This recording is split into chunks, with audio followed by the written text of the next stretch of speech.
ಯೋ ದೇವಾನಾಂ ನಾಮಧ ಏಕ ಏವ ತಂ ಸಂಪ್ರಶ್ನಂ ಭುವನಾಯಂತ್ಯನ್ಯ. ಈ ಮಂತ್ರದ ಕುರಿತಾಗಿ ಭಾಷ್ಯ ದೀಪಿಕಾಚಾರ್ಯರ ವ್ಯಾಖ್ಯಾನ ಏನಿದೆ ಅದನ್ನು ನೋಡಬೇಕಾಗಿದೆ. ಪೂರ್ಣ ವ್ಯಾಖ್ಯಾನವನ್ನು ನೋಡಬೇಕಾಗಿಲ್ಲ, ಈಗಾಗಲೇ ಬೇರೆ ಬೇರೆ ವ್ಯಾಖ್ಯಾನಕಾರ ಹೇಳಿದ ಅರ್ಥಗಳನ್ನು ನಾವು ಅವಲೋಕಿಸಿ ಇದ್ದೀವಿ. ಅದರಲ್ಲಿ ಪ್ರಶ್ನ ಅಂತಂದರೆ ಪ್ರಶ್ನ ಯೋಗ್ಯನಾದವನು ಅಂತ ಹಿಂದೊಬ್ಬರು ಯಾರೋ ಅರ್ಥ ಬರೆದದ್ದು ನಾವು ನೋಡಿದ್ದೇವೆ. ಜಯತೀರ್ಥರದು, ತ್ರಿವಿಕ್ರೂ ಪಂಡಿತರದು ಮತ್ತು ಪದ್ಮನಾಭ ತೀರ್ಥರದು, ಹೀಗೆ ಬೇರೆ ಬೇರೆ ಅರ್ಥಗಳು ಇರ್ತಿರ್ತವೆ. ಇಲ್ಲೊಂದು ಅರ್ಥ ಬರೆದಿದ್ದಾರೆ ಭಾಷ್ಯ ದೀಪಿಕಾಚಾರ್ಯರು. ತಮ್ಮ ಪ್ರಶ್ನಂ ಅಂದರೆ ಪ್ರಶ್ನಾರಂ, ಅವನೇ ಪ್ರಶ್ನೆ ಮಾಡ್ತಾನೆ ಅಂತ. ಬೇರೆಯವರಿಂದ ಪ್ರಶ್ನಿಸಲ್ಪಡ್ತಾನೆ. ಶಿಷ್ಯರಾದವರು ಪರಮಾತ್ಮನ ಬಗ್ಗೆ ಗುರುಗಳನ್ನು ಪ್ರಶ್ನಿಸ್ತಾರೆ, ಪ್ರಶ್ನಿಸಿ ತಿಳ್ಕೋತಾರೆ ಅಂತ ಒಂದು ಅರ್ಥ ಹಿಂದೆಲ್ಲೂ ಬಂದಿದ್ದು ನೆನಪಿದೆ. ಇಲ್ಲಿ ಇವರೇ ಪ್ರಶ್ನಾರ. ಇಲ್ಲಿ ಪ್ರಶ್ನಾರ ಅಂದರೆ ತನಗೇನೋ ಸಂಶಯ ಇದ್ದುದರ ಕುರಿತಾಗಿ ಬೇರೆ ಯಾರನ್ನೋ ಪ್ರಶ್ನೆ ಮಾಡ್ತಾನೆ ಅಂತ ಅರ್ಥ ಅಲ್ಲ. ಇಲ್ಲಿ ಪ್ರಶ್ನ ಅಂದರೆ ಜಗತ್ತನ್ನೇ ಕೇಳುವುದು. ಭಗವಂತ ಜಗತ್ತೆಲ್ಲವನ್ನೂ ಕೇಳ್ತಾನೆ ಅಂತ. ಏನು ಕೇಳ್ತಾನೆ ನಾವು ಹೀಗೆ ಅರ್ಥ ಮಾಡ್ಕೋಬೇಕಷ್ಟೆ ಇದನ್ನು ಭಾಷ್ಯ ದೀಪಿಕಾಚಾರ್ಯರನ್ನು. ನಾವು ಯಾವುದಾದ್ರೂ ಏನಾದರೂ ಕೆಲಸ ಮಾಡದೆ ಹೋದರೆ ನಮ್ಮ ಮೇಲಧಿಕಾರಿಗಳು ನಮ್ಮನ್ನು ಕೇಳ್ತಾರೆ. ನಾವು ಕನ್ನಡದಲ್ಲೂ ಹೇಳ್ತೀವಿ, ಕೇಳೋರು ಇದ್ದಾರೋ ಇಲ್ಲೋ ನಿಮ್ಗೆ ಕೇಳ್ತಿರ್ತೇವೆ. ಕೇಳುವವರು ಅಂದರೆ ಅದನ್ನು ನಮ್ಮ ಕಡೆಯಿಂದ ನಿರೀಕ್ಷೆ ಮಾಡಿ, ನಾವು ಅದನ್ನು ಮಾಡ್ತೀವೋ ಇಲ್ಲೋ ಅಂತ ನಿರೀಕ್ಷೆ ಮಾಡಿ, ಮಾಡದೆ ಹೋದರೆ ನಮ್ಮನ್ನು ಆಕ್ಷೇಪಿಸುವವರು, ನಮ್ಮನ್ನು ಗದರಿಸುವವರು ಅಂತ ಅರ್ಥ. ಹಾಗೆ ಸಂಪ್ರಶ್ನ, ತಮ್ಮ ಪ್ರಶ್ನಂ ಅಂತಂದರೆ ತಮ್ಮ ಸಂಪ್ರಶ್ನಂ, ಚೆನ್ನಾಗಿ ಜಗತ್ತನ್ನು ಪ್ರಶ್ನಿಸುವವನು, ಅದನ್ನು ಜಗತ್ತಿನ ಮೇಲ್ವಿಚಾರಣೆ ಮಾಡಿ ಅದೆಲ್ಲವನ್ನು ನಿಭಾಯಿಸುವವನು ಅಂತ ಅದರ ಅರ್ಥ ಆಗ್ತದೆ. ಮುಂದೆ ಅಜಸ್ಸಿನಾಭವ ಅಧ್ಯೇಕಮರ್ಪಿತಂ ಅಂತಿದೆ. ಅಲ್ಲೇನು ವಿಶೇಷ ಇಲ್ಲ, ನಾವು ಈಗಾಗಲೇ ನೋಡೇ ಇದ್ದೀವಿ. ಪದ್ಮನಾಭ ಯುಜ್ಯತೆ ನಚ ಪ್ರಸಿದ್ಧಾರ್ಥಂ ವಿನ ಅನ್ಯ ಅರ್ಥ ಯುಜ್ಯತೆ. ಮುಂದೆ ತಸ್ಮೈ ನಮೋ ವ್ಯಸ್ತ ಸಮಸ್ತ ವಿಶ್ವವಿಭೂತಯೇ ಅಂತ ಆ ಸ್ಕಂದ ಪುರಾಣದ ಮಾತಿದೆ. ಮೂಲ ಋಗ್ವೇದದ ಮಾತು. ಆ ಋಗ್ವೇದದ ಮಾತಿನ ವ್ಯಾಖ್ಯಾನವನ್ನು ಮಾಡ್ತಾ ಇರೋದು ಸ್ಕಂದ ಪುರಾಣದ ಮಾತು. ಅದಕ್ಕಾಗಿ ಆಚಾರ್ಯರು ಭಾಷ್ಯದಲ್ಲಿ ಆ ಸ್ಕಂದ ಪುರಾಣದ ಮಾತನ್ನು ಹೇಳಿದ್ರು, ನಾವು ಅದನ್ನು ಕೇಳಿದ್ದೇವೆ. ವ್ಯಸ್ತ ಸಮಸ್ತ ವಿಶ್ವವಿಭೂತಿ ಅನ್ನೋದಕ್ಕೆ ಭಾಷ್ಯ ದೀಪಿಕಾಚಾರ್ಯ ಹೀಗೆ ಅರ್ಥ ಬರೀತಾರೆ. ಸೃಷ್ಟ್ಯಾದ್ಯಷ್ಟಕಂ ವಿಭೂತಯ ಜಗತಃ ವಿಭೂತಯ ಅಂದರೆ ಸೃಷ್ಟ್ಯಾದ್ಯಷ್ಟಕಂ. ನೋಡಿ, ವಿಭೂತಿ ಅನ್ನೋ ಶಬ್ದಕ್ಕೆ ಐಶ್ವರ್ಯ ಅಂತ ಮಾತ್ರ ಅರ್ಥ ಅಲ್ಲ, ಸೃಷ್ಟಿ ಮೊದಲಾದ 8 ಕೂಡ ವಿಭೂತಿ ಅಂತ ಹೇಳ್ತಾರೆ. ಈ ಅರ್ಥ ಚೆನ್ನಾಗಿದೆ. ಈ 8 ಜೀವಾದಿಗಳಿಗೆ ವ್ಯಸ್ತವಾಗಿ ಆಗ್ತದೆ. ಜೀವ ಅವನು ಎಲ್ಲವನ್ನೂ ಅನುಭವಿಸ್ತಾನೆ, ಬಂಧವನ್ನು ಅನುಭವಿಸ್ತಾನೆ, ಮೋಕ್ಷವನ್ನು ಅನುಭವಿಸ್ತಾನೆ. ಅಜ್ಞಾನವೂ ಅವನಿಗೆ ಇದೆ, ಆ ಅಜ್ಞಾನ ಹೋಗಿ ಜ್ಞಾನವೂ ಬರ್ತದೆ ಮುಂದೆ, ಇದೆಲ್ಲ ಇದೆ. ಅದರಿಂದ 8 ಇರುವುದು ಜೀವನಿಗೆ. ವ್ಯಸ್ತಾಹ ಅಂದರೆ ವಿಸ್ತೃತಾಹ ಅಂತ ಅರ್ಥ. ಜಡಾದವು ಸಮಸ್ತಾಹ ಅಂದರೆ ಸಂಕ್ಷಿಪ್ತಾಹ ಅಂತ ಅರ್ಥ. ನೋಡಿ, ಸಮಸ್ತ ಅಂದರೆ ಎಲ್ಲ ಅಂತ ನಮಗೆ ಅರ್ಥ ಇದೆ, ನಮಗೆ ಗೊತ್ತಿರೋ ಅರ್ಥ. ಆದರೆ ಸಮಸ್ತ ಅಂದರೆ ಸಂಕ್ಷಿಪ್ತ. ಯಾಕಂದರೆ ಅದಕ್ಕೆ ಎಲ್ಲವೂ ಆಗೋದಿಲ್ಲ ಜಡಕ್ಕೆ. ಅದಕ್ಕೇನು ಸಂಸಾರದಲ್ಲಿ ಬಂಧನ ಮೋಕ್ಷ ತತ್ವಜ್ಞಾನ ಅನ್ನೋದೇನಿಲ್ಲ ಅದಕ್ಕೆ. ಅದರಿಂದ ಸಮಸ್ತ ಅಂದರೆ ಸಂಕ್ಷಿಪ್ತ ಅಂತ ಅರ್ಥ.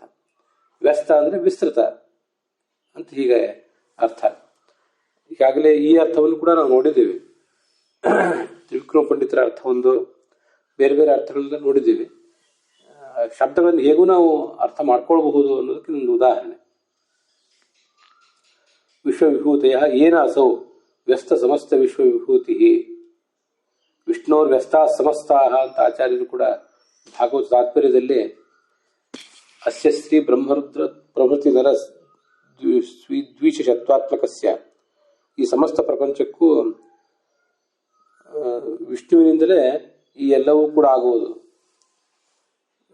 ವ್ಯಸ್ತವಾಗಿ ಸಮಸ್ತವಾಗಿ ಅಂತ ಹೇಳಿದ್ದಾರೆ, ಅದಕ್ಕೂ ಇದೇ ಅರ್ಥ.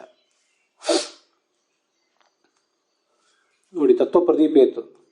ಈ ಕಾರಣದಿಂದ ನಮಗೆ ಭಾಷ್ಯ ದೀಪಿಕಾದ ವ್ಯಾಖ್ಯಾನದ ಶೈಲಿ ತುಂಬ ಇಷ್ಟ ಆಗೋದು. ಅವರು ಪದ್ಮನಾಭ ತೀರ್ಥ ಏನು ಹೇಳ್ತಾರೆ, ತತ್ವ ಪ್ರದೀಪಕಾರದ ಏನು ಹೇಳ್ತಾರೆ ಅಂತೆಲ್ಲದನ್ನೂ ಒಂದು ಸರಿ ಅವಲೋಕಿಸ್ತಾರೆ. ಸಮಸ್ತ ವಿಶ್ವವಿಭೂತಯ ಏನ ವ್ಯಸ್ತಾಹ ಸಹ ವ್ಯಸ್ತ ಸಮಸ್ತ ವಿಶ್ವವಿಭೂತಿ ಅಥವಾ ವ್ಯಸ್ತಾಹ ಸಮಸ್ತಾಹ ವಿಶ್ವವಿಭೂತಯ ಏನ ಇತಿ ದ್ವೇದ ವ್ಯಾಖ್ಯಾತಂ, ಎರಡು ಥರ ವ್ಯಾಖ್ಯಾನ ಮಾಡಿದ್ದಾರೆ. ಆ ಎರಡು ಥರ ವ್ಯಾಖ್ಯಾನ ಮಾಡಿದ್ದನ್ನ ಎರಡನೇದನ್ನು ಟೀಕಾದಲ್ಲಿ ವಿವರಿಸಿದ್ದಾರೆ ಅಂತ ಹೀಗೆ ಬಂದಿದೆ. ಸಮಸ್ತ ವಿಶ್ವವಿಭೂತಿಗಳು ಯಾರಿಂದ ಆಗ್ತಾವು ಅಂತ ಹೀಗೆ ಬಂದಿದೆ. ನನಗೆ ಅಲ್ಲಿ ತ್ರಿವಿಕ್ರಮ ಪಂಡಿತರ ವಾಕ್ಯ, ಅಲ್ಲಿ ಜಯತೀರ್ಥರ ವಾಕ್ಯ ನೋಡಿದಾಗ ಮಾತ್ರ ಪೂರ್ಣವಾಗಿ ಹೇಳಲಿಕ್ಕೆ ಸಾಧ್ಯ. ಈಗಾಗಲೇ ಹಿಂದೆ ಹೇಳಿರುವುದರಿಂದ ಮತ್ತೆ ಇಲ್ಲಿ ಹೇಳಲಿಕ್ಕೆ ಹೋಗೋದಿಲ್ಲ. ದ್ವಿತೀಯ ಇತ್ತೀಚ ಸ್ಕಾಂದೆ ಅಲ್ಲಿಯೂ ಕೂಡ ಈ ವ್ಯಸ್ತ ಸಮಸ್ತ ಇದ್ರ ಬಗ್ಗೆ ತುಲನಾತ್ಮಕವಾಗಿ ನಾವು ಶ್ರವಣ ಮಾಡಿ ಮುಗಿಸಿದ್ದೇವೆ. ನಚ ಇತರ ಗ್ರಂಥ ವಿರೋಧ ಅಂತ ಅದರ ಮುಂದಿನ ಮೂಲ ಇದೆ. ಅದರ ಮುಂದಿನ ಮೂಲಕ್ಕೆ ಸಂಬಂಧಪಟ್ಟಂತೆ ಭಾಷ್ಯ ದೀಪಿಕಾಚಾರ್ಯ ಏನು ಅರ್ಥ ಹೇಳ್ತಾರೆ ಅಂತ ಅನ್ನೋದನ್ನ ನೋಡಬೇಕು. ನಚ ಇತರ ಗ್ರಂಥ ವಿರೋಧ ಅಂತ ಸೂತ್ರ ಭಾಷ್ಯದ ಒಂದು ಮೂಲ. ಅಲ್ಲಿ ಏಷ ಮೋಹಂ ಸೃಜಾಮ್ಯಾಶು ಯೋಜನಾನ್ ಮೋಹಯಿಷ್ಯತಿ ಇತ್ಯಾದಿ ಭಾಗಗಳು ಬಂದಿವೆ. ವರಾಹ ಪುರಾಣದ ಮಾತನ್ನು ಉದ್ಧಾರ ಮಾಡಿದ್ದಾರೆ. ರುದ್ರಂ ಪ್ರತಿ ವಿಷ್ಣು ವಾಕ್ಯಮೇತತ್. ನಾನೀಗ ಭಾಷ್ಯ ದೀಪಿಕಾದ ವಾಕ್ಯ ಓದ್ತಾ ಇದ್ದೇನೆ. ಮುಹ್ಯತೆ ಅನೇನ ಜನಃ ಇತಿ ಮೋಹ ನಟನಂ ವಂಚನಂ ವಾ. ಈ ಅರ್ಥವು ಕೂಡ ಅಲ್ಲಿ ಹಿಂದೆ ಬಂದಿದೆ. ಒಂದಕ್ಕೆ ಮೋಹ ಬರುವಂತೆ ವರ್ತಿಸುವುದು ಅಂತ ಅರ್ಥ, ಇನ್ನೊಂದಕ್ಕೆ ಮೋಹ ಬರುವಂತೆ ಮಾತನಾಡುವುದು ಅಂತ ಅರ್ಥ ಅಂತ ಹೀಗೆ ಅರ್ಥವು ಕೂಡ ಬಂದಿದೆ. ಮೋಹ ಮೋಹ ಕಾರಣಂ, ಮೋಹ ಕಾರಣಂ ಅನಾದಿ ಕರ್ಮವಾಸನಾ ರೂಪಂ ಇತಿ ತತ್ವಪ್ರದೀಪೋಕ್ತೇ ಅಯಮೇವ ಅರ್ಥ. ಮೋಹ ಅಂದ್ರೆ ಮೋಹಕ್ಕೆ ಕಾರಣವಾದ ಅನಾದಿಯಾದ ನಮ್ಮ ಕರ್ಮ, ನಮ್ಮ ಸಂಸ್ಕಾರ ಇತ್ಯಾದಿಗಳು. ಹೀಗೆ ತತ್ವಪ್ರದೀಪಕಾರ ಹೇಳಿದ್ದಾರೆ. ಮುಂದೆ ಮೋಹಕ ಶಾಸ್ತ್ರಮಿತಿ ವ್ಯಾಸತೀರ್ಥೋಕ್ತೇ. ವ್ಯಾಸತೀರ್ಥರದು ಅಂತ ಒಂದು ಉಲ್ಲೇಖ ಮಾಡಿದ್ದಾರೆ. ಅದು ಯಾವ ವ್ಯಾಸತೀರ್ಥರದು ಅಂತ ನನಗೂ ಗೊತ್ತಿಲ್ಲ. ಅಥವಾ ನಮ್ಮ ಚಂದ್ರಿಕಾಚಾರ್ಯರು ವ್ಯಾಸತೀರ್ಥರದು ಅದೇ ಅಭಿಪ್ರಾಯನೋ ಅದು ಇದ್ದಿರಬಹುದು. ನಾನು ಅದ್ರ ಬಗ್ಗೆ ಈ ಸಂದರ್ಭದಲ್ಲಿ ಹೆಚ್ಚೇನು ಜಿಜ್ಞಾಸೆ ಮಾಡ್ಲಿಕ್ಕೆ ಹೋಗಲಿಲ್ಲ. ಅದಿರಲಿ. ಏಷ ಮೋಹಂ ಸಜಾಮ್ಯಾಶು ಅಂದ್ರೆ ಮೋಹಂ ಅಂದ್ರೆ ಮೋಹಕ ಶಾಸ್ತ್ರಂ ಅಂತ ಅರ್ಥ. ಇಲ್ಲೊಂದು ಜಿಜ್ಞಾಸೆ ನಾವು ಈಗಾಗಲೇ ಹಿಂದೆ ಮಾಡಿದ್ದೀವಿ. ಅದರ ಬಗ್ಗೆ ಹೆಚ್ಚಿನ ಜಿಜ್ಞಾಸೆ ಅಥವಾ ಆ ಹಿಂದೆ ಮಾಡಿದ ಜಿಜ್ಞಾಸೆ ಮುಂದುವರೆದ ಭಾಗ, ಹೆಚ್ಚಿಂದೇನಲ್ಲ ಮುಂದುವರೆದ ಭಾಗ ಅಂತ ತಿಳ್ಕೊಳ್ಳೋಣ. ಏಷ ಮೋಹಂ ಸಜಾಮ್ಯಾಶು ಅನ್ನೋ ಮಾತಿನಿಂದ ವಿಷ್ಣು ರುದ್ರನಿಗೆ ಮಾತನಾಡುವಾಗ ನೀನು ಮೋಹಕ ಶಾಸ್ತ್ರಗಳನ್ನು ರಚನೆ ಮಾಡು, ನಾನು ಮೋಹಕ ಶಾಸ್ತ್ರಗಳನ್ನು ರಚನೆ ಮಾಡ್ತೀನಿ ಅಂತ ಹೇಳ್ತಾ ಇದ್ದಾನೆ.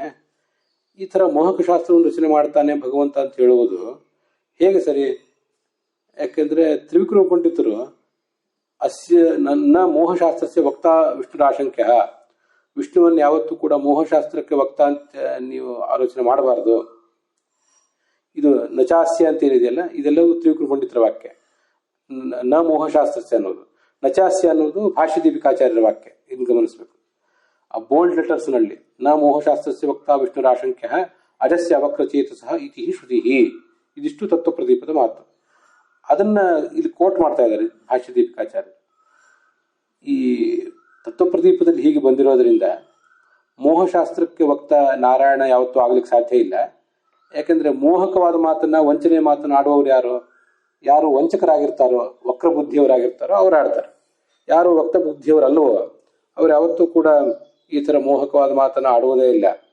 ಭಗವಂತ ಅವಕ್ರಚೇತಾಹ, ಸರಳವಾದ ಬುದ್ಧಿ ಇದ್ದವನು, ವಕ್ರವಾದ ಬುದ್ಧಿ ಇದ್ದವನು ಅಲ್ಲ ಅಂತ ಕಾಟಕೋಪನಿಷತ್ನಲ್ಲಿ ಬಂದಿದೆ. ಆದ್ರಿಂದ ಭಗವಂತ ಯಾವತ್ತೂ ಕೂಡ ಮೋಹಶಾಸ್ತ್ರಕ್ಕೆ ವಕ್ತ ಅಂತ ಆಲೋಚನೆ ಮಾಡಬಾರದು ನಾವು ಅಂತ ತ್ರಿವಿಕ್ರಮ ಪಂಡಿತರ ಮಾತಿದೆ. ಆ ತ್ರಿವಿಕ್ರಮ ಪಂಡಿತರ ಮಾತನ್ನು ಹೊಂದಿಸುವುದು ಹೇಗೆ? ತ್ರಿವಿಕ್ರಮ ಪಂಡಿತರ ಮಾತನ್ನು ನಾವು ಅರ್ಥ ಮಾಡ್ಕೊಳ್ಳೋದು ಹೇಗೆ? ಯಾಕಂದ್ರೆ ಮೂಲದಲ್ಲಿ ಆ ವರಾಹ ಪುರಾಣದ ಮಾತಿನಲ್ಲಿ ಭಗವಂತ ವಂಚನೆ ಮಾಡ್ತಾನೆ ಅಂತಿದೆಯಲ್ಲ, ಅವನು ಮಾಡ್ತಾನೆ ಅಂತ ಅಲ್ಲಿರುವಾಗ ತ್ರಿವಿಕ್ರಮ ಪಂಡಿತರದಕ್ಕೆ ವಿರುದ್ಧವಾಗಿ ಮಾತಾಡಿದಂತ ಆಗ್ಲಿಲ್ವಾ ಅಂತ ಪ್ರಶ್ನೆ. ಅದಕ್ಕೆ ಹಾಗೆ ಆಲೋಚನೆ ಮಾಡಬೇಡಿ, ಅಸತಾಮಿತ್ಯ ಅಭಿಪ್ರಾಯ ಅಂತ ಸ್ಪಷ್ಟವಾಗಿ ಬರೆದಿದ್ದಾರೆ ನೋಡಿ. ಅಸಜ್ಜನರಿಗೆ ಭಗವಂತ ಮೋಹಕನಾಗಿದ್ದಾನೆ, ವಂಚಕನಾಗಿದ್ದಾನೆ. ಸಜ್ಜನರಿಗೆ ಅವನು ಮೋಹಕನಾಗಿಲ್ಲ, ವಂಚಕನೂ ಆಗಿಲ್ಲ ಅಂತ ಸ್ಪಷ್ಟವಾದ ಅಭಿಪ್ರಾಯ ಇದೆ ನೋಡಿ. ವಿದ್ಯಮಾನ ಆಕಾರ ಆಚ್ಛಾದನೇನ ಅವಿದ್ಯಮಾನ ಆಕಾರ ಪ್ರದರ್ಶನಂ ನಟನಂ. ನಟನ ಮತ್ತು ವಂಚನ ಮೋಹೋ ನಟನಂ ವಾ ಅಂತಲ್ಲಿ ಹಿಂದೆ ಬಂದಿದೆ. ಇಲ್ಲೂ ಇವ್ರು ಹೇಳಿದ್ದಾರೆ, ಜಯತೀರ್ಥರು ಅದನ್ನು ಹೇಳಿದ್ದಾರೆ. ನಟನ ಅಂದ್ರೇನು? ನಮ್ಮಲ್ಲಿ ಒಳಗಿನ ಒಂದು ಅಭಿಪ್ರಾಯ, ನಮ್ಮ ವ್ಯಕ್ತಿತ್ವ ಏನಿದೆ ಅದನ್ನ ಮುಚ್ಚಿಕೊಂಡು ಇಲ್ಲದೇ ಇರುವ ಮುಖವನ್ನು ತೋರಿಸುವುದು. ಇರುವ ಮುಖವನ್ನು ಮುಚ್ಚಿಕೊಂಡು ಇಲ್ಲದೇ ಇರುವ ಮುಖವನ್ನು ತೋರಿಸಿಕೊಳ್ಳುವುದು, ಇದಕ್ಕೆ ನಟನ ಅಂತಾರೆ. ಅವಿದ್ಯಮಾನ ಕಥನಂ ವಂಚನಂ. ಶಾಬ್ದಿಕವಾಗಿ ವರ್ಬಲಿ ಇಲ್ಲದೇ ಇರುವುದನ್ನು ಹೇಳಿದರೆ ಅದಕ್ಕೆ ವಂಚನ ಅಂತ ಹೀಗೆ ಹೇಳ್ತಾರೆ. ಇದೆರಡು ವ್ಯತ್ಯಾಸ. ಈಗ ಇದ್ರ ಬಗ್ಗೆ ನಾವು ಗಮನ ಹರಿಸಬೇಕು. ಹಿಂದಿನ ಒಂದ್ಸರಿ ನೋಡಿದ್ದೀವಿ, ಮತ್ತೊಂದ್ಸರಿ ಭಾಗವತ ತಾತ್ಪರ್ಯ ನಾನು ನಿನ್ನೆ ಮೊನ್ನೆ ತಾನೇ ಪ್ರವಚನ ಹೇಳಿರೋದ್ರಿಂದ ಅಲ್ಲಿರುವ ಒಂದು ಮಾತು ಕೂಡ ನಾವು ಮಹತ್ವದ್ದಾಗಬೇಕು. ಅದಕ್ಕಾಗಿ ಮಾತನ್ನು ಹೇಳ್ತಿದ್ದೇನೆ. ನಮಗೆ ವ್ಯಾಸರು ಏನು ಹೇಳ್ತಾರೆ ಅನ್ನೋದು ಮುಖ್ಯ, ಆ ಬಳಿಕ ಮುಖ್ಯ ಆಚಾರ್ಯರು ಏನು ಹೇಳ್ತಾರೆ ಅಂತ. ಇದಕ್ಕೆಲ್ಲದಕ್ಕೂ ಸಂಬಂಧಪಟ್ಟಂತೆ ತ್ರಿವಿಕ್ರಮ ಪಂಡಿತರು ಏನು ಹೇಳ್ತಾರೆ, ಪದ್ಮನಾಭ ತೀರ್ಥರು ಏನು ಹೇಳ್ತಾರೆ, ಜಯತೀರ್ಥರು ಏನು ಹೇಳ್ತಾರೆ ಅಂತ ಅನ್ನೋದು ಆಮೇಲೆ ಮುಖ್ಯ. ಇವೆಲ್ಲವೂ ಸೆಕೆಂಡರಿ. ನಾವು ಎತ್ತಿ ಹಿಡಿಬೇಕಾದದ್ದು ವ್ಯಾಸರ ಮಾತನ್ನ ಮತ್ತು ಆಚಾರ್ಯರ ಮಾತನ್ನ. ತ್ರಿವಿಕ್ರಮ ಪಂಡಿತರು ಯಾವುದೋ ಒಬ್ರು ಯಾರೋ ತ್ರಿವಿಕ್ರಮ ಪಂಡಿತರ ಮಾತನ್ನ ಎತ್ತಿ ಹಿಡಿಯೋದು, ಮತ್ತೊಬ್ರು ಜಯತೀರ್ಥರ ಮಾತನ್ನ, ಈ ಎಲ್ಲ ಪ್ರವೃತ್ತಿಗಳು ಯೋಗ್ಯವಾದ ಪ್ರವೃತ್ತಿಗಳಲ್ಲ. ಅದನ್ನು ನಾವು ಸಮರ್ಥಿಸಬೇಕಾಗಿಲ್ಲ. ಅನೇಕ ಕಡೆ ಗೋವಿಂದಾಚಾರ್ಯರು ತ್ರಿವಿಕ್ರಮ ಪಂಡಿತರ ಮಾತನ್ನ ಎತ್ತಿ ಹಿಡಿಯುವಂತಹ ಒಂದು ಪ್ರಯತ್ನದಲ್ಲಿ ಯಾವತ್ತೂ ಕೂಡ ಭಗವಂತ ಮೋಹಕ ಶಾಸ್ತ್ರ ರಚನೆ ಮಾಡೇ ಇಲ್ಲ. ಮೋಹ ಬರಬೇಕು ದೈತ್ಯರಿಗೆ ಅಂತ ಭಗವಂತನ ಇಂಟೆನ್ಷನ್ ಇರಲಿಲ್ಲ. ಆದ್ರೆ ಅವರಿಗೆ ಮೋಹ ಬಂತಷ್ಟೇ, ಅವರ ಸ್ವಭಾವದಿಂದಾಗಿ. ಭಗವಂತ ಮೋಹ ಬರಬೇಕು ಅನ್ನೋ ಅಭಿಪ್ರಾಯವನ್ನು ಹೊಂದಿರಲಿಲ್ಲ. ಅಭಿಪ್ರಾಯ, ಇಂಟೆನ್ಷನ್ ಅಂತ ಉದ್ದೇಶ ಅವನಿಗೆ ಇರಲಿಲ್ಲ ಅಂತ ಹೀಗೆ ಸ್ಪಷ್ಟವಾಗಿ ಮಾತಾಡಿದರೆ ನಂಗೆ ನೆನಪಿದೆ. ಅದನ್ನೇ ನಾನು ಭಿನ್ನಾಭಿಪ್ರಾಯದ ಮೂಲಕ ಈಗ ಹೊರ ಹಾಕ್ತಾ ಇದ್ದೀನಿ. ಹಿಂದೆನೂ ಹೊರ ಹಾಕಿದ್ದೆ, ಈಗಲೂ ಹೇಳ್ತಾ ಇದ್ದೀನಿ. ಭಾಗವತದ 1ನೇ ಸ್ಕಂದದ 2ನೇ ಅಧ್ಯಾಯದ 22ನೇ ಶ್ಲೋಕ ಇದೆ. ಭಿದ್ಯತೆ ಹೃದಯ ಗ್ರಂಥಿ ಚಿದ್ಯಂತೆ ಸರ್ವ ಸಂಶಯಾ ಕ್ಷೀಯಂತೆ ಚ ಅಸ್ಯ ಕರ್ಮಾಣಿ ದೃಷ್ಟಯೇವಾತ್ಮನೀಶ್ವರೇ ಅಂತ. ಆ ಶ್ಲೋಕದ ಅರ್ಥ ಈಗ ನಾವು ಬೇಕಾಗಿಲ್ಲ. ಅಭೇದವನ್ನ ಅರ್ಥ ಮಾಡ್ಕೊಳ್ಬಾರ್ದು. ವೇದಾದಿ ಶಾಸ್ತ್ರಗಳು, ಮಹಾಭಾರತಾದಿ ಗ್ರಂಥಗಳು ಇದನ್ನ ಅಧ್ಯಯನ ಮಾಡುವಾಗ ಅಭೇದ ಎಲ್ಲಿಯಾದ್ರೂ ಕಂಡ್ರೆ ಆ ಅಭೇದಕ್ಕೆ ನಾವು ಅಂಟಿಕೊಳ್ಬಾರ್ದು, ಭೇದಕ್ಕೆ ಅಂಟಿಕೊಳ್ಬೇಕು. ಯಾಕೆಂದ್ರೆ ಭೇದವನ್ನು ಸಮರ್ಥನೆ ಮಾಡಲಿಕ್ಕೆ ಎಷ್ಟೆಷ್ಟು ವಾಕ್ಯಗಳಿದೆ ಅಂತ ಆಚಾರ್ಯರು ಆ ಭಾಗವತ ತಾತ್ಪರ್ಯದಲ್ಲಿ ವೇದಗಳು, ಉಪನಿಷತ್ತುಗಳು, ಮಹಾಭಾರತ, ವಾಯುಪ್ರೋಕ್ತ ಹೀಗೆ ಅನೇಕ ಗ್ರಂಥಗಳನ್ನು ಉದ್ಧರಿಸಿದ್ದಾರೆ. ಅದಾದ್ಮೇಲೆ ಮಹಾಸಂಹಿತ ಅನ್ನೋ ಒಂದು ಗ್ರಂಥವನ್ನು ಉದ್ಧರಿಸಿ ಆ 22ನೇ ಶ್ಲೋಕದ ವ್ಯಾಖ್ಯಾನವನ್ನು ಸಮಾಪ್ತ ಮಾಡ್ತಾರೆ. ಅಲ್ಲಿ ಐಕ್ಯವಾಕ್ಯಗಳು, ಐಕ್ಯವನ್ನು ಪ್ರತಿಪಾದನೆ ಮಾಡುವಂತೆ ಕಾಣುವ ವಾಕ್ಯಗಳು ಯಾಕೆ ಆ ಥರ ಹೇಳ್ತಾ ಇರ್ತವೆ, ಅವುಗಳ ಉದ್ದೇಶ ಏನು? ಭಗವಂತನೇ ಈ ಜಗತ್ತು, ಜಗತ್ತೇ ಭಗವಂತ ಹೀಗೆಲ್ಲ ಹೇಳಿದಾಗ, ಮತ್ತೆ ನೀವೇ ಭಗವಂತ, ಎಲ್ಲ ಜೀವರೇ ಭಗವಂತ, ಭಗವಂತನೇ ಜೀವರು ಅಂತ ಹೀಗೆಲ್ಲ ಹೇಳಿದಾಗ ಅಲ್ಲಿ ಸರ್ವ ಅಂತರತ್ವಾತ್, ಎಲ್ಲ ಕಡೆ ಒಳಗಿರುವ ಭಗವಂತ ಒಬ್ಬ ಅಂತ ಅರ್ಥ. ತತ್ವಮಸಿ ಅಂದ್ರೆ ನೀನೇ ಭಗವಂತನಾಗಿದ್ದೆ ಅಂತ ಅರ್ಥ ಅಲ್ಲ, ನಿನ್ನೊಳಗೆ ಭಗವಂತ ಇದ್ದಾನೆ ಅಂತ ಅರ್ಥ. ಹೀಗೆ ಅವನ ಅಂತಸ್ಥಿತ್ವ ನಿಯಾಮಕನಾದ್ದರಿಂದ ಅವನನ್ನೇ ಜಗತ್ತು ಅಂತ ಹೇಳ್ತಾರೆ ಹೊರತು ಅಭೇದ ಹೇಳುವುದು ಜಗತ್ತು ಆ ವಾಕ್ಯಗಳ ತಾತ್ಪರ್ಯ ಅಲ್ಲ. ಇಲ್ಲೊಂದು ಮಾತಿದೆ, ಅಥೋ ಭ್ರಮಂತಿ ವಚನೈಹಿ ಆಸುರಾಹ ಮೋಹ ತತ್ಪರೈಹಿ ತನ್ಮೋಹನೆ ಪರಾಪ್ರೀತಿ ದೇವಾನಾಂ ಪರಮಸ್ಯ ಚ. ಇದನ್ನ ನಾವೀಗ ಗಮನಿಸಬೇಕಾದ್ದು. ಈ ಸ್ವಭಾವತಃ ಯಾರು ಕಲುಷಿತವಾದ ಮನಸ್ಸುಳ್ಳವರಾಗಿರ್ತಾರೆ, ಕಲುಷಿತವಾದ ಪ್ರವೃತ್ತಿ ಅವರಿಗಿರ್ತದೆ, ಅವರು ಮೇಲ್ನೋಟಕ್ಕೆ ಐಕ್ಯವನ್ನು ಹೇಳುವಂತೆ ಕಾಣುವ ಈ ವಾಕ್ಯಗಳಿಂದ ಮೋಹಕ್ಕೆ ಒಳಗಾಗ್ತಾರೆ, ಭ್ರಮಕ್ಕೆ ಒಳಗಾಗ್ತಾರೆ ಅಂತ ಬಂದಿದೆ. ಸರಿ, ಅವರು ಒಳಗಾಗ್ತಾರೆ, ಅದು ಅವ್ರ ತಪ್ಪಿನಿಂದಾಗ ಆಗ್ತದೆ. ಅವರನ್ನು ಮೋಹಕ್ಕೆ ಈಡು ಮಾಡುವುದು, ವಂಚನೆಗೆ ಈಡು ಮಾಡುವುದು, ವಂಚನೆಗೆ ಗುರಿ ಮಾಡುವುದು ಭಗವಂತನ ಅಭಿಪ್ರಾಯ ಏನು ಅಲ್ಲ, ಭಗವಂತನಿಗೆ ಆ ತಾತ್ಪರ್ಯ ಇಲ್ಲ ಅಂತ ತ್ರಿವಿಕ್ರಮ ಪಂಡಿತರು ಮತ್ತೆ ಅದನ್ನ ಸಮರ್ಥನೆ ಮಾಡುವಾಗ ಗೋವಿಂದಾಚಾರ್ಯ ಹೇಳುವಂತೆ ಕಾಣಿಸ್ತದೆ. ಅದಕ್ಕೆ ಇಲ್ಲಿ ಮುಂದಿನ ವಾಕ್ಯ, ಈಗಾಗಲೇ ನಾನು ಹಿಂದೆ ಭಾಗವತ ತಾತ್ಪರ್ಯದಲ್ಲಿ ಮತ್ತೆ ಬೃಹದಾರಣ್ಯಕ ಭಾಷ್ಯದಲ್ಲಿ ಬಂದಿರುವ ನನ್ನ ಸಂಗ್ರಹದಲ್ಲಿ ಇದ್ದುದನ್ನೆಲ್ಲ ಅದು ಹೇಗೆ ಮೋಹಕ ಆಗಿದೆ ಭಗವಂತನ ಮಾತುಗಳು, ಅದು ಸ್ಪಷ್ಟವಾದ ಉಲ್ಲೇಖಗಳನ್ನು ಹಿಂದೆ ಹೇಳಿದ್ದೆ. ಮಹಾಭಾರತ ತಾತ್ಪರ್ಯ ನಿರ್ಣಯದಲ್ಲೂ ಕೂಡ ಇದೆ. ಸಂಶಯಾರ್ಥಂ ಸುರದ್ವಿಷಾಂ, ವೈಷ್ಣವ ಪುರಾಣಗಳು, ಬ್ರಾಹ್ಮ ಪುರಾಣಗಳು ಮತ್ತು ಶೈವ ಪುರಾಣಗಳು ಅಂತ 3 ಥರದ ಪುರಾಣಗಳನ್ನು ಭಗವಂತ ರಚನೆ ಮಾಡಿದ. ಅದರಲ್ಲಿ ವೈಷ್ಣವ ಪುರಾಣಗಳನ್ನು ರಚನೆ ಮಾಡಿದ್ದು ತತ್ವಜ್ಞಾನಕ್ಕಾಗಿ, ಬ್ರಾಹ್ಮ ಪುರಾಣಗಳನ್ನು ರಚನೆ ಮಾಡಿದ್ದು ಸಂಶಯ ಬರುವುದಕ್ಕಾಗಿ, ಮತ್ತೆ ಶೈವ ಪುರಾಣಗಳನ್ನು ರಚನೆ ಮಾಡಿದ್ದು ಅಜ್ಞಾನ ಭರಿಸುವುದಕ್ಕಾಗಿ ಅಂತೆಲ್ಲ ಅಲ್ಲಿ ಬಂದಿದ್ದನ್ನು ಹೇಳಿದ್ದೆ. ಅದಲ್ಲದೆ ಇದೊಂದು ಸ್ಪಷ್ಟವಾದ ಮಾತು, ಇದನ್ನು ಗಮನಿಸಿ. ತನ್ಮೋಹನೆ, ದೈತ್ಯರಿಗೆ ಮೋಹ ಭರಿಸುವುದರಲ್ಲಿ ಪರಾಪ್ರೀತಿ, ಬಹಳ ದೊಡ್ಡ ಸಂತೋಷ ಇದೆ ಅಂತೆ. ಯಾರಿಗೆ ಅಂದ್ರೆ ದೇವಾನ ಪರಮಸ್ಯ ಚ, ಎಲ್ಲ ಶಾಸ್ತ್ರಾಭಿಮಾನಿನಿಯರಾದಂತಹ ದೇವತಾ ಸ್ತ್ರೀಯರು ಮತ್ತು ಅವರ ಪತಿಗಳು, ಶಾಸ್ತ್ರದ ಅರ್ಥ ರೂಪರಾದಂತಹ, ಶಾಸ್ತ್ರದಲ್ಲಿ ಪ್ರತಿಪಾದ್ಯರಾದಂತಹ ಎಲ್ಲ ದೇವತೆಗಳಿಗೂ ಅವರ ಪತ್ನಿಯರಿಗೂ ಸ್ವಯಂ ಪರಮಸ್ಯ ಚ ಭಗವಂತನಿಗೂ ಕೂಡ ಪರಾಪ್ರೀತಿ, ಇಂಟೆನ್ಷನ್ ಇದೆ, ಸಂತೋಷವಿದೆ ಅಂತ ಸ್ಪಷ್ಟ ಇದೆ. ಹೀಗೆ ನಮಗೆ ಮಹಾಸಂಹಿತ ಅಂತ ಒಂದು ಗ್ರಂಥ, ಪ್ರಾಯ ಆಚಾರ್ಯರು ಇದು ವೇದವ್ಯಾಸ, ಹಯಗ್ರೀವ, ವಿಷ್ಣು, ಹೀಗೆ ಯಾರೋ ಮೂಲ ರೂಪದಿಂದ, ದತ್ತ, ಕಪಿಲ ಮೊದಲಾದವರು ಮೂಲ ರೂಪದಿಂದ ರಚನೆ ಮಾಡಿದ ಗ್ರಂಥಗಳನ್ನು ಆಚಾರ್ಯ ಕೋಟ್ ಮಾಡ್ತಾರೆ. ಅದು ಬಿಟ್ಟು ಬೇರೆ ಗ್ರಂಥಗಳನ್ನು ಆಚಾರ್ಯ ಕೋಟ್ ಮಾಡೋದು ಕಡಿಮೆ. ಒಂದ ಭಗವಂತನಿಂದ ರಚಿತ ಆಗಿರಬೇಕು, ಲಕ್ಷ್ಮೀ ದೇವಿಯಿಂದ ರಚಿತ ಆಗಿರಬೇಕು, ಅಥವಾ ಸ್ವಯಂ ತಾನು ಎಲ್ಲಿಯಾದರೂ ಬೇರೆ ಹಿಂದಿನ ರೂಪದಲ್ಲಿ ಎಲ್ಲಿಯಾದರೂ ಗ್ರಂಥ ರಚನೆ ಮಾಡಿದ್ದಿರಬೇಕು, ಅದನ್ನು ಕೋಟ್ ಮಾಡ್ತಾರೆ ಹೊರತು ಬೇರೆ ಅದನ್ನು ಕೋಟ್ ಮಾಡೋದಿಲ್ಲ. ಇದು ನಾವು ಸರ್ವಮೂಲದಲ್ಲಿ ಕಂಡು ಬರ್ತದೆ. ಅದರಿಂದ ಮಹಾಸಂಹಿತಾನು ಕೂಡ ಭಗವಂತ ರಚನೆ ಮಾಡಿದ್ದಿರಬೇಕು. ಇರಲಿ, ಅಂತೂ ಭಗವಂತನ ಅಭಿಪ್ರಾಯ ಏನು, ಎಲ್ಲ ದೇವತೆಗಳ ಅಭಿಪ್ರಾಯವೇನು ಮತ್ತು ಅವರು ಏನನ್ನು ಮಾಡಿ ಸಂತೋಷ ಪಡ್ತಾರೆ, ಅವ್ರ ಇಂಟೆನ್ಷನ್ ಏನು, ಪರ್ಪಸ್ ಏನು ಅಂದರೆ ಮೋಹ ಭರಿಸುವುದರಲ್ಲಿ ತಾತ್ಪರ್ಯ ಇದೆ ಅವರಿಗೆ. ಅಸಜ್ಜನರಿಗೆ ಮೋಹ ಭರಿಸುವುದು, ಅಸಜ್ಜನರನ್ನು ವಂಚಿಸುವುದು. ಸಜ್ಜನರನ್ನು ವಂಚಿಸುವುದು, ಸಜ್ಜನರಿಗೆ ಮೋಹ ಭರಿಸುವುದು ಅವ್ರ ತಾತ್ಪರ್ಯ ಇಲ್ಲ ಅಂತ ಈಗ ಸ್ಪಷ್ಟವಾಗಿದೆ. ಇಂಥ ಮಾತುಗಳ ಮೂಲಕ ನಾವು ಶಾಸ್ತ್ರವನ್ನು ಅರ್ಥ ಮಾಡ್ಕೊಳ್ಬೇಕು ಹೊರತು ತ್ರಿವಿಕ್ರಮ ಪಂಡಿತರು ಏನು ಹೇಳ್ತಾರೆ, ಜಯತೀರ್ಥರು ಏನು ಹೇಳ್ತಾರೆ, ಪದ್ಮನಾಭ ತೀರ್ಥರು ಏನು ಹೇಳ್ತಾರೆ ಅನ್ನೋದನ್ನು ಗಮನಿಸಿ ಅದಕ್ಕನುಸಾರವಾಗಿ ಶಾಸ್ತ್ರದ ಮಾತನ್ನ ಅರ್ಥ ಮಾಡ್ಕೊಳ್ಳುವ ಪ್ರಯತ್ನ ಅಲ್ಲ, ಅದು ಸರಿಯಲ್ಲ. ಶಾಸ್ತ್ರದ ಮಾತುಗಳನ್ನ ಅರ್ಥ ಮಾಡ್ಕೊಳ್ಳಿಕ್ಕೆ ಟೀಕಾ ಟಿಪ್ಪಣಿಗಳು ಬೇಕು, ಇಲ್ಲ ಅಂತಲ್ಲ. ಅದು ಟೀಕಾ ಟಿಪ್ಪಣಿಗಳೇ ಬಹಳ ದೊಡ್ಡದಾಗಬಾರ್ದು. ನಮ್ಮ ಟೀಕಾಕಾರರೇ ನಮ್ಗೆ ಬಹಳ ದೊಡ್ಡವರಾಗಿ ಶಾಸ್ತ್ರದ ಅಭಿಪ್ರಾಯ, ವ್ಯಾಸರ ಮಧ್ವಾಚಾರ್ಯರ ಅಭಿಪ್ರಾಯ ಗೌಣ ಆಗಿ ನಮಗೆ ಅದು ತಿಳಿಯದಂತಾಗಬಾರ್ದು ಅನ್ನೋದು ನಂದೊಂದು ಅಭಿಪ್ರಾಯ. ಇನ್ನು ಕೇಳಿದವರಿಗೆ, ಬೇರೆ ಬೇರೆ ಕಡೆ ಒಲವಿದ್ದವರಿಗೆ ನನ್ನ ಮಾತು ಸ್ವಲ್ಪ ಕಠಿಣ ಅಂತ ಅನಿಸ್ಬೋದು. ಆದರೆ ಇದನ್ನು ಹೇಳದೇ ವಿಧಿ ಇಲ್ಲ. ನಾವು ಯಾವುದೇ ಅಜೆಂಡಾಗಳನ್ನು ಕಟ್ಕೊಂಡು ಶಾಸ್ತ್ರವನ್ನು ಓದೋದ್ರಿಂದ ನಮ್ಗೆ ಆ ಶಾಸ್ತ್ರ ಅರ್ಥ ಆಗೋದಿಲ್ಲ. ಎಲ್ಲ ಅಜೆಂಡಾಗಳನ್ನು ದೂರ ಇಟ್ಟು first let us vacate our mind. ಆವಾಗ ವ್ಯಾಸರ ಮಾತನ್ನ ಮತ್ತು ಮಧ್ವಾಚಾರ್ಯ ಮಾತನ್ನು ಓದಿದ್ರೆ ಅರ್ಥ ಆಗ್ತದೆ. ಅದು ಅರ್ಥ ಮಾಡ್ಕೊಳ್ಳಿಕ್ಕೆ ಟೀಕಾ ಟಿಪ್ಪಣಿಗಳು ಬೇಕು, ಇಲ್ಲ ಅಂತಲ್ಲ.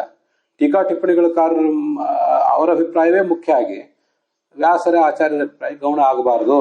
ಇದನ್ನು ಸ್ಪಷ್ಟವಾಗಿ ನಾವಿಲ್ಲಿ ಗಮನಿಸಬೇಕು.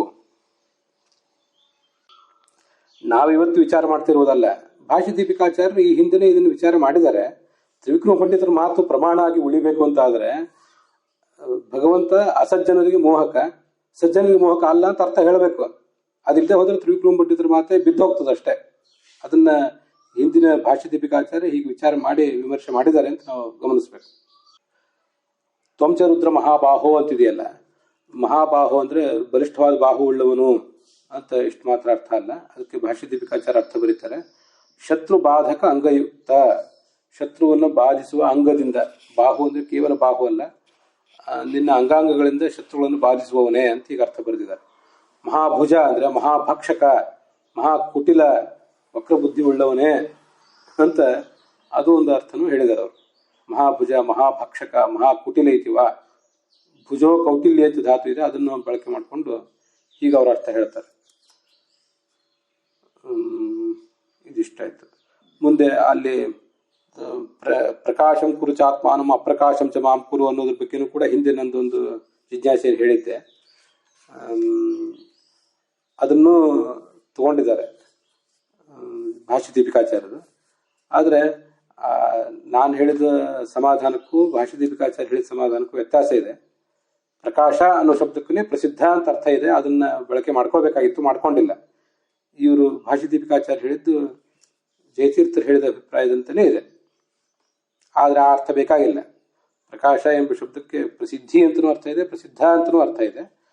ಆತ್ಮಾನಂ ಪ್ರಕಾಶಂ ಕುರು ಅಂದ್ರೆ ಆತ್ಮಾನಂ ಅಂದ್ರೆ ರುದ್ರಂ, ನಿನ್ನನ್ನು ನೀನು ಪ್ರಸಿದ್ಧನನ್ನಾಗಿ ಮಾಡಿಕೋ, ನನ್ನನ್ನು ಅಪ್ರಸಿದ್ಧನನ್ನಾಗಿ ಇಡು ಅಂತ ಹೀಗೆ ನೇರವಾಗಿ ಅರ್ಥ ಹೇಳಿಕ್ಕೆ ಬರ್ತದೆ. ಅದನ್ನ ಹಿಂದೆ ಹೇಳಿದ್ದೆ.